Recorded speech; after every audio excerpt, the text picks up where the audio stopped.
कामिल bag. आप देख रहे हैं सिटी बुलेटिन न्यूज। पेश हैं आज के प्रमुख समाचार। बीकापुर और पूरा कलंदर थाना क्षेत्र की सीमा पर स्थित तमसा नदी में गुरुवार को उस समय अजीबोगरीब स्थिति उत्पन्न हो गई जब भदरसा और खेवली गांव की सीमा पर स्थित नदी में एक व्यक्ति का शव उतराता दिखाई दिया।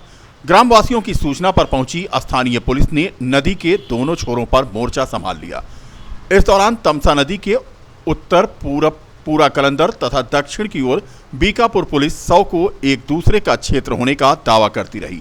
अंत में पूरा कलंदर एसओ रतन शर्मा ने गोताखोर से लाश को दक्षिण की ओर करवाया। मौके पर पहुंचे बीकापुर के सीओ डॉक्टर राजेश कुमार तिवारी तथा इंस्पेक्टर राजेश कुमार राय ने लाश को कब्जे में लेकर पोस्टमार्टम कराने के बाद की कार्रवाई शुरू कर दी। शव की पहचान खेवली निवासी राम सुभावन के रूप में हो गई। हालांकि प्रारंभिक दृष्टि से पुलिस ने दावा किया कि मृतक 50 वर्षीय राम सुभावन अक्सर नदी के उस पार तैरकर जाता था। पुलिस ने यह भी तर्क दिया कि शायद नदी में स्थित जलकुंभी में फंसकर उसकी मौत हो गई है। फिलहाल मृतक की पहचान हो जाने के बाद बीकापुर पुलिस ने राहत की सांस ली है तथा शव का पंचनामा करके पोस्टमार्टम के लिए भेज दिया है। एक बार फिर से राम की पैड़ी बनी रील प्रेमियों की शूटिंग का अड्डा। तस्वीरें देखें, धर्मनगरी की मर्यादा को तार तार कर रहे हैं रील प्रेमी। आए दिन सरयू की जलधारा में रील बनाने का वीडियो वायरल होता है। एक और वीडियो आज वायरल हुआ है। बता दें कि राम की पैड़ी पर सरयू की जलधारा में फिल्मी धुन पर ठुमके लगाती नजर आ रही है युवती। और ये वीडियो जो 2 दिन पहले वायरल हुआ था, तेजी से सोशल मीडिया पर देखा जा रहा है।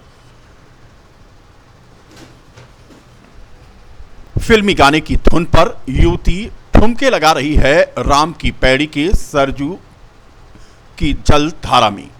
तस्वीरें वायरल हो रही हैं और लोग इसे जमकर शेयर कर रहे हैं। संतों के आश्रम की जमीन को डूब क्षेत्र घोषित करने के खिलाफ लामबंद महंतों ने मणिराम दास छावनी के वाल्मीकि रामायण भवन में आज बैठक की। इस अवसर पर समस्या का समाधान न होने पर चेतावनी दी गई कि जन आंदोलन किया जाएगा।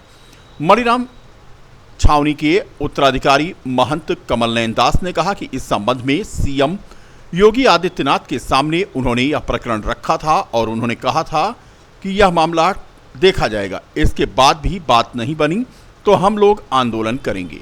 वहीं संतों महंतों का कहना यह भी है कि अयोध्या की पहचान मठ मंदिरों, साधु संतों और गृहस्थियों से होती है। अयोध्या में प्रशासन के द्वारा वैध जमीनों को अवैध सरकारी नजूल और डूब क्षेत्र दिखाकर मुआवजा न देकर जबरन छीना जा रहा है। इस संबंध में ये बैठक हुई और इस बैठक के मौके पर महंत ब्रिजमोहन दास, राम कथा कुंज के महंत डॉक्टर रामानंद दास, नाका हनुमानगढ़ी के महंत रामदास, सिया किला के महंत करुणा निधान शरण, बड़ा भक्तमाल के महंत अवधेश कुमार दास, महामंडलेश्वर सीताराम दास, अंगद दास, योगी महंत रामदास, संकट मोचन सेना के अध्यक्ष संजय दास और हनुमानगढ़ी के पुजारी हेमंत दास, निर्वाणी अनि के श्री महंत मुरलीदास सहित करीब 100 संतों महंतों की मौजूदगी रही। डूब क्षेत्र घोषित किए जाने के मामले को लेकर के आज संत खासा आक्रोशित दिखे। बता दें कि संतों के आश्रम की जमीन को डूब क्षेत्र घोषित किया जा रहा है और इसको लेकर यह नाराजगी है। केवल एक ही विषय है,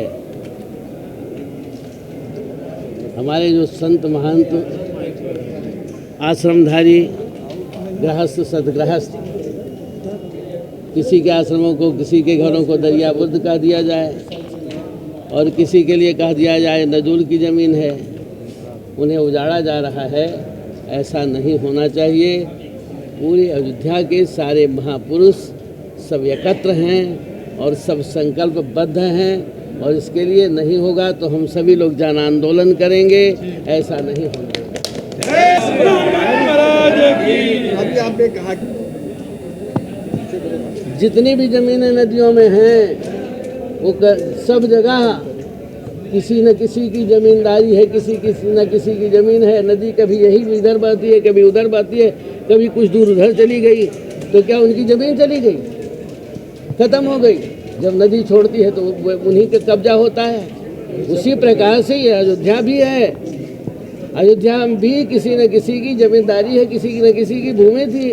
इन हमारे महापुरुषों ने, संतों ने, सदगृहस्थों ने जो भी जमीन लिया है वो न्यायिक रूप से लिया है, ऐसे नहीं लिया है, जबरदस्ती कब्जा नहीं किया है। और सरकार के द्वारा लिया है, सरकार ने इस पर शुल्क लिया है। ये गलत कार्य हो रहा है, ऐसा नहीं होना चाहिए। कौन जिम्मेदार? ये इसकी जिम्मेदारी भाई जो मालिक है, अगुआ है, सरकार की ही जिम्मेदारी होती है। उसी का दोष दिया जाएगा। प्रशासन तो उसी के द्वारा है। बिल्कुल बात करेंगे और पहले भी बात कर चुके हैं। उसे तो पीछे हटने वाले थोड़ी हैं। तो आज की इस बैठक में क्या तय किया गया? तय किया गया कि हम किसी भी प्रकार से किसी आश्रम, किसी ग्रह, किसी घर को हम इधर उधर जाने नहीं देंगे, सरकार को हटाने नहीं देंगे। उसके लिए हम सब लोग तैयार हैं। आगे की क्या रणनीति होगी? सरकार नहीं मानती है, हम जन आंदोलन करेंगे, नहीं मानेंगे तो।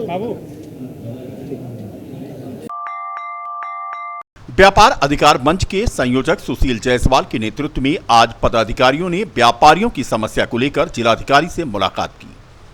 व्यापार अधिकार मंच के संयोजक भाजपा नेता सुशील जायसवाल के नेतृत्व में यह डेलीगेट आज जिलाधिकारी से मिला और बीते दिनों अयोध्या में एक व्यापारी के ऊपर पुलिस द्वारा की गई कार्रवाई तथा पीड़ित अचल गुप्ता समेत अन्य 50 पीड़ितों के पक्ष में वार्ता कर न्याय की मांग की गई। सुशील जायसवाल ने कहा कि जनमानस में व्यापारी पर एक तरफा पुलिसिया कार्रवाई से व्यापारियों में आक्रोश है। अयोध्या पुलिस तहसील दिवस में अधिकारियों से शिकायत होने के बाद अभी तक पीड़ित की मदद नहीं कर रही है और वो दर दर भटकने को मजबूर है। के साथ में एक घटना हुई जिसके संदर्भ में लगातार व्यापारी आक्रोशित हैं, क्षुब्ध हैं। जिस तरीके से एक तरफा कार्रवाई पुलिस के द्वारा की जा रही है, जिससे पूरी तरह से नाराजगी और जनमानस में आक्रोश व्याप्त है। इसी संबंध में आज पहले हम लोग वरिष्ठ पुलिस अधीक्षक महोदय से मिले थे। उन्होंने एसपी सिटी महोदय से मिलकर और इस मामले को खत्म कराने के लिए आपसी बातचीत से समाप्त कराने के लिए कहा था, लेकिन कोई भी समस्या का समाधान न निकलते हुए देख आज जिलाधिकारी महोदय से इस संदर्भ में हम लोगों ने वार्ता की। 11 सदस्यीय प्रतिनिधिमंडल आज आकर मिला है और उनको अपना प्रत्येक बिंदु पे अपनी बातों को उनको समझाया गया, बताया गया। जो घटना उनको कुछ चीज़ें नहीं भी मालूम थी, जानकारी थी, वो भी उनको बता दिया गया है। सारी चीज़ें उनके संज्ञान में आ गई है। जिलाधिकारी महोदय ने हम लोगों को पूर्ण रूप से आश्वस्त करते हुए वरिष्ठ पुलिस अधीक्षक महोदय से वार्ता करके इस मामले का समाधान या पटाक्षेप करने के लिए आश्वासित किया है और हमें वो पूर्ण उम्मीद है कि जिलाधिकारी महोदय के हस्तक्षेप से इस मामले का समाधान होगा, पीड़ितों को न्याय मिलेगा। क्योंकि अचल गुप्ता ही नहीं बल्कि 50 अन्य के नाम पर भी जो पीड़न जारी है, तो उन सभी को न्याय मिलेगा, ये हमें पूर्ण रूप से विश्वास है।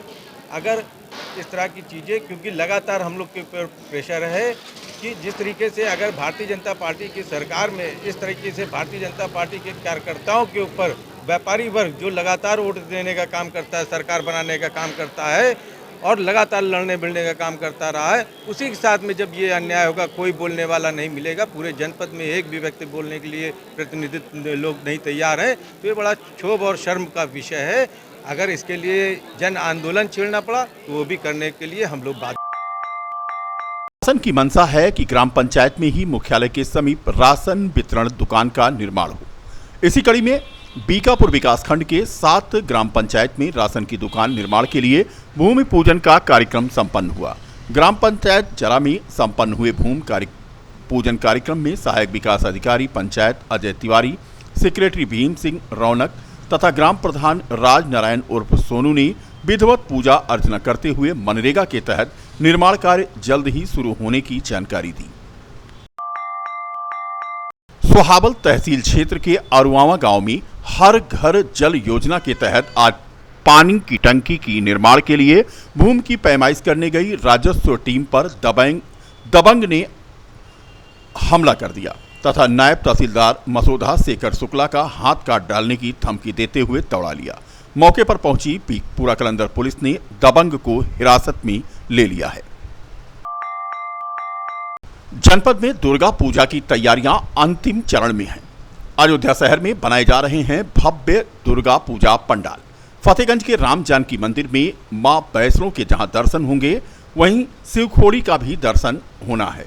चरण पादुका के जहां दर्शन श्रद्धालु कर पाएंगे, वहीं हाथी मत्था के भी श्रद्धालुओं को दर्शन मिलेंगे। जो लोग अब तक मां वैष्णो देवी या शिवखोड़ी नहीं जा पाए हैं, वे राम जानकी मंदिर फतेहगंज में दर्शन कर पाएंगे। नवरात्र के दौरान तैयारियां पूरी कर दी गई हैं। केंद्रीय दुर्गा पूजा समिति अपनी तैयारी अंतिम दौर में कर रही है। भी गया था दुर्गा पूजा के निरीक्षण के लिए, जहां पर मैं खुद भी जा रहा हूं। हमने अयोध्या में भी एक अलग से टीम बना रखी है। हमारी एक कंट्रोल रूम बना हुआ है नगर निगम फैजाबाद, यहाँ पर मुख्यालय में भी एक कंट्रोल रूम बना हुआ है। प्रकाश के, जलकल के, सफाई के, स्वास्थ्य के, हर चीज़ के अलग अलग नोडल ऑफिसर्स नियुक्त हैं। एक हम लोगों ने कंट्रोल रूम बना रखा है। इसके अलावा केंद्रीय दुर्गा पूजा समिति से समन्वय करके हम लोगों ने यहाँ पर भी बैठक की हुई है, अयोध्या में भी बैठक की हुई है। जिनकी जो कुछ भी समस्याएं आ रही हैं, उन समस्याओं को भी दूर करने का प्रयास किया जा रहा है। हमारी पूरी नगर निगम की टीम निकल कर वार्डों में देख रही है। हमारे पार्षदगण इस बात के लिए सक्रिय हैं कि कहीं कोई केंद्रीय दुर्गा पूजा और रामलीला का जो हमारा ये बड़ा उत्सव है, उसमें कहीं कोई नगर निगम की तरफ से कहीं कोई व्यवधान नहीं होने पाएगा। और हम लोग पहले से सारी तैयारियों को कर रखे हैं और कर भी रहे हैं। खुद मैं कल भी निरीक्षण पे गया था और आज भी निरीक्षण पे निकलूंगा। जहाँ पर भी समस्याएं हैं उसको वहीं पे हम लोग दूर करने का प्रयास। एंटी लार्वा और फॉगिंग की इसकी हमारी पूरी वो बनी हुई है। और जहाँ पर ज़्यादा डेंगू के केसेस आ रहे हैं, वहाँ पर हम लोग प्राथमिकता के आधार पर एंटी लार्वा का छिड़काव कर रहे हैं। और छिड़काव के लिए पूरा एक रोस्टर बना हुआ है, वो हमारे सभासदों के समन्वय के साथ उस रोस्टर को हम लोग अच्छे से लागू करेंगे। जहां एक तरफ शहर में भव्य दुर्गा पूजा पंडालों का काम चल रहा है, उनके बनाए जाने का काम अंतिम दौर में है, वहीं पंडालों में स्थापित होने वाली प्रतिमाओं को भी बनाने का काम कारीगर कर रहे हैं। पंडालों में इस बार पश्चिम बंगाल के कारीगरों द्वारा बनाई जा रही दुर्गा प्रतिमाओं की स्थापना होगी। पश्चिम बंगाल के मूर्तिकार दुर्गा प्रतिमाओं को फाइनल टच दे रहे हैं। जितनी तन्मयता से मां दुर्गा की प्रतिमा बना रहे हैं, उतनी ही तन्मयता से वह महिषासुर की मूर्ति भी बना रहे हैं। 4,000 रुपए से लेकर के 1.5 लाख रुपए तक की दुर्गा प्रतिमाएं इस बार बनाई जा रही हैं। बता दें कि 15 अक्टूबर से नवरात्रि शुरू हो रही है और पंडाल में विराजमान होंगी मां दुर्गा। मां दुर्गा की प्रतिमाएं पश्चिम बंगाल के कारीगर बना रहे हैं और उसे अंतिम रूप दिया जा रहा है। तस्वीरें देखें, इन्हीं में से कोई प्रतिमा आपके नजदीकी पंडाल में स्थापित होगी जिसकी आप पूजा अर्चना करेंगे। पश्चिम बंगाल के कारीगर महीनों से यहां पर जुटे हुए हैं और अब प्रतिमाओं को फाइनल टच दे रहे हैं।